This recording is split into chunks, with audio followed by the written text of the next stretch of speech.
Bongbong bangag yan.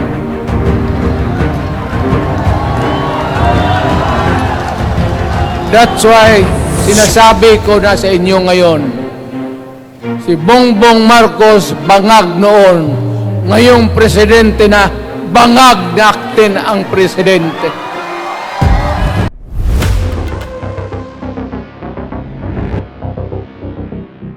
Ako, Mr. President, Ma'am Lisa Araneta Marcos, hindi ninyo ako kalaban. Wala akong sinasabi ng masama. Hindi lang ako makakampanya noon. Alam mo, iniiwasan ko ito. Itong panahon na ito talaga ang iniwasan ko kasi mapipilitan ako ngayon magsalita laban ng mga tao sa gobyerno. Alam mo, Mr. President, hindi ako maghingi ng tawad. Kagawan mo yan eh. It is your responsibility sa sarili mo. What you do in this world binds you. Iyo yan. Huwag mong sisihin ang ibang tao kasi sarili mong utak at katawan yan. Nung ako'y mayor, pinakitaan ako ng evidence ng PDEA. Doon sa listahan, nandoon yung pangalan mo. Ayaw kong sabihin yan kasi magkaibigan tayo. Kung hindi magkaibigan, magkakilala. Ikaw pumapasok kayo ng alanganin. Mr. President, baka susunod ka sa dinaanan ng tatay mo. Diyan ako takot. Ayaw ko mangyari sa iyo yan. Pabor lang, ako namang nagmamakaawa kasi it will divide the nation at madugo itong panahon na ito. Alam mo, Mr. President, sabihin ko maya sa tao kung ano ka. Noong unang panahon, hindi tayo puro Bisaya nagkita-kita doon sa Luzon. There was a community of Filipinos. Galing Visayas, galing Ilonggo, galing Waray, galing Mindanao, galing Hulo, galing Lanao, Cebu, Samar, at Taas, Pampanga, Apare. Nagkita-kita yung mga minono natin. Kasi hinawakan tayo ng Espanyol, pati Amerikano. Nung dumating ang panahon na tayo'y nagkaharap na, sabi ng mga lolo natin, ano ang gawain natin sa bayan natin? Pwede ba tayong magbarangay-barangay lang o magkaisa tayo? Di na bale, iba-iba ang salita natin. It was agreed by the Filipinos then of all walks of life, Ma-Ilocano, Ma-Cebuano, mga taga Mindanao, they agreed to form a constitution. Alam mo, yung constitution parang bahayan sa tao. May poste. Sabi natin, magawa tayo ng magandang opisina where we can meet and talk about the destiny of this country. Doon, they agreed na may malaking bahay, may poste, mga malaking poste, at may mga muebles at kwarto, living rooms and all. Ang usapan na from time to time, lumalaki na ang bayan at magdagdag tayo ng mga opisina sa mga opisyal. Maganda yun. Bahay yun. Mga sahig, nandyan lahat. Na mesa, desks, chairs and everything. Wala tayong pinag-usapan na sirain yung bahay na yun. It was intended for posterity at inabot sa atin yung konstitusyon na yan. Although it was amended and modified, but it is still the fundamental law since 1935 hanggang ngayon. At what keeps in Ilocano, Bisaya, Waray, Moro, bakit tayo nagkaisa? Magkaiba ang salita natin, ang pagkain, iba.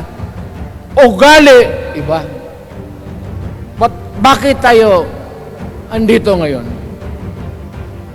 Dahil sa isang bahay. Yung bahay na yan, yung papel, the Constitution. Ngayon, ang Constitution is supposed to be a permanent thing. Ang batas na binigay ng Constitution sa Congress, sa lawmakers, they can make laws every day, modify, change it if they want, every week. Okay lang yan. Huwag ninyong pakialaman ang Constitution kasi yun ang bahay opisyal ng Pilipino. Anak ka ng... Bakit pumasok sa utak ninyo yung People's Initiative? Anong nakain ninyo? There's nothing wrong with the Constitution right now. The environment in the Philippines seems to be positive, okay. Wala namang problema. Araw-araw, nakikita tayo. Punta Maynila, marami akong kaibigan, mga brad ko, mga classmate ko. Okay ang buhay natin. But suddenly, nandito yung People's Initiative. Alam mo, sa umpisa pa lang, nagdududa na ako. Bakit? People's Initiative manggaling sa tao. Dapat yan galing sa mga purok at doon sa barangay at doon sa DILG, ipasa nila sa syudad, sa probinsya at sa national office. Dito mga congressman,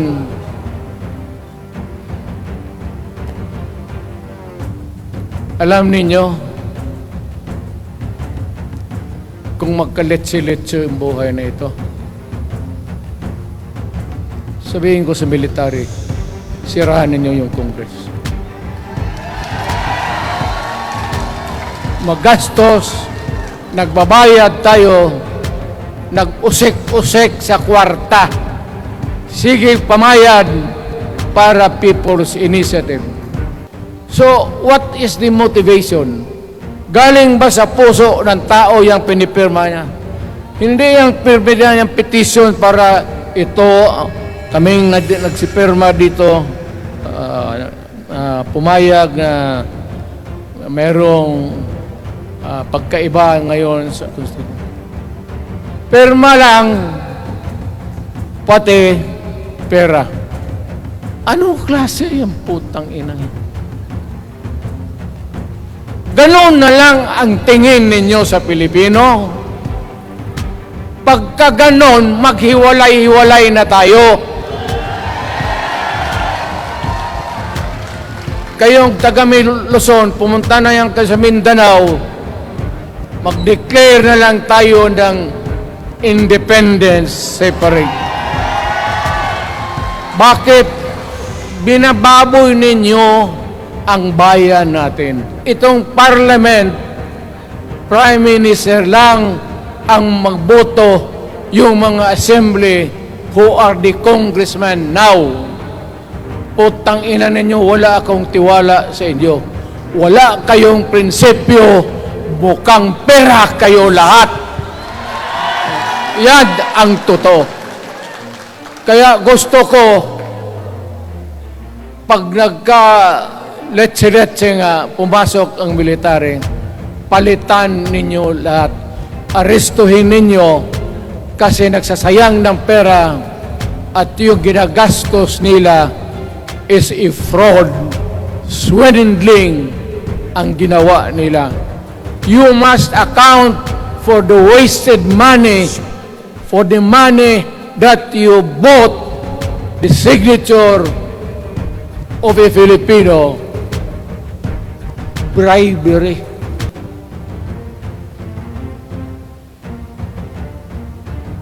Magdasal lang kayo. If by the grace of God, mabalik ako,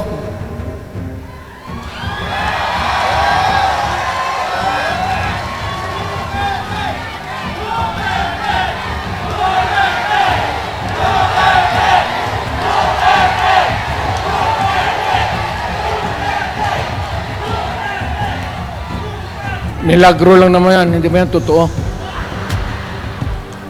Tang ina ko, mabalik ako, arestuhin ko kayo lahat for the swindling of the Filipino people. You committed fraud. Pinagsayangan ninyo ang pera namin. People's initiative does not involve buying the vote or the signature of the Filipino. Talagang mga wala kayong prinsipyo, mga putang ina ninyo. Yun naman, baski ano ka, diyan katagal ako, yan o. Yung sa likod ko, umupo ako diyan. Vice Mayor ako. Diyan, Mayor ako, pinakamatagal. Naging congressman ako. Presidente. Kayo, nagpasok sa Congress, eleksyon, nanalo, Seiko. So parang ganito, yung mga, para sa mga dalaga, pati lalaki. Pasok niyan, Seiko. Paglabas niyan, pagkatapos, Rolex na. Pumunta ng Malacanang, nakatamaraw, paglabas niyan, ng Mercedes-Benz. Busog kayo lahat. Tingnan ninyo yung mga bahay noon ng mga congressman at tingnan ninyo ngayon kung ano kayaman sila, lalo na yung mga bahay nila sa Maynila.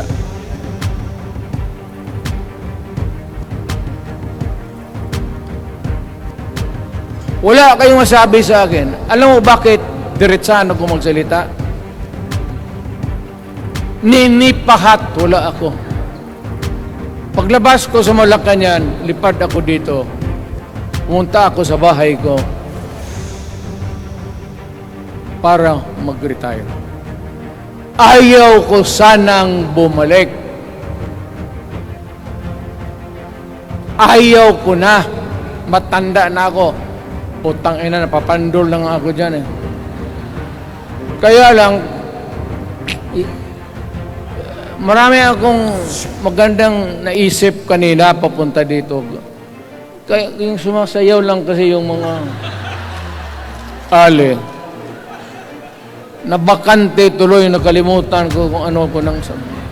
Tangina. Huwag kayong magpaloko.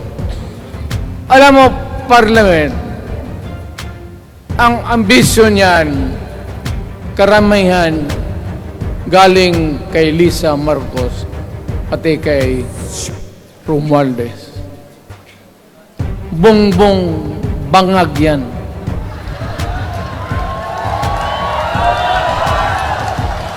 That's why sinasabi ko na sa inyo ngayon, si Bongbong Marcos bangag noon, ngayong presidente na bangag natin ang presidente.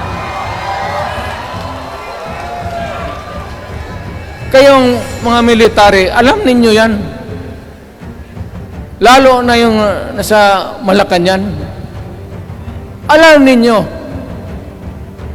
the armed forces of the Philippines, alam ninyo, may drug addict tayo na presidente, putang inang yan. Ayun ang bakit ako nagkaroon ng kaso ng ICC. Sabi nila, pinapagpatay ko raw yung mga drug user at drug addict. Mabutit na lang wala na ako sa pwesto, baka kasali ka pa. No, Mr. President, pinilit ninyo kami. Kayo yung sa Bisaya, kinikitoy mo yung Pilipino. You are testing the waters. Not even. You are, pushing to the limits ang pasensya ng Pilipino. Wag na wag mong gawin yan. Wag mong gawin yan, wag mong ituluyan kaya magkagulo. Pag hindi namin napilitan kayo sa mga rallies, sa aming mga boses, ang sentimento namin, ako'y sinasabi ko sa military, nag-hemorrhage ang bayan, gastos dito ng gastos doon. Tapos kung mag-speech, ang pinag-usapan ang putang inang pobreng Pilipino. Gastos dito, gastos doon. Mga military, maawa kayo sa bayan. Pag hindi namin kaya, gawin na ninyo. Gawin ninyo, kawawa ang Pilipinas. Alam mo, presidente, tapos mag-parliament, tumatakbo ng assemblyman o congressman niya si Sandro, tapos ipasok nila sa assembly, gawain nilang prime minister. Yan nga ang sakit ng Pilipino. You want to perpetuate yourself in power at the expense ng buhay ng bayan. Mabuti sana kung bright kayo. Kung drug addict ka lang naman at may asawa kang hungry for power, tapos may isa itong taga Leyte, gusto siyang mag-prime minister at gawin niya itong bongbong, diyan ka lang, ako ang bahala. Ceremonial president ka na lang. Ako na ang magpatakbo ng bayan sa parliament. Yan ang plano nila. Protect the Constitution. I am calling now the armed forces and the PNP. Protect the Constitution. Trabaho ninyo yan. Huwag ninyong kalimutan. Kami, inyong dapat, you should worry about the nation. The millions of Filipinos. Huwag kayong mag-isip lang ng isang pamilya. Putang ina. Ilagay ninyo sa utak ninyo yan.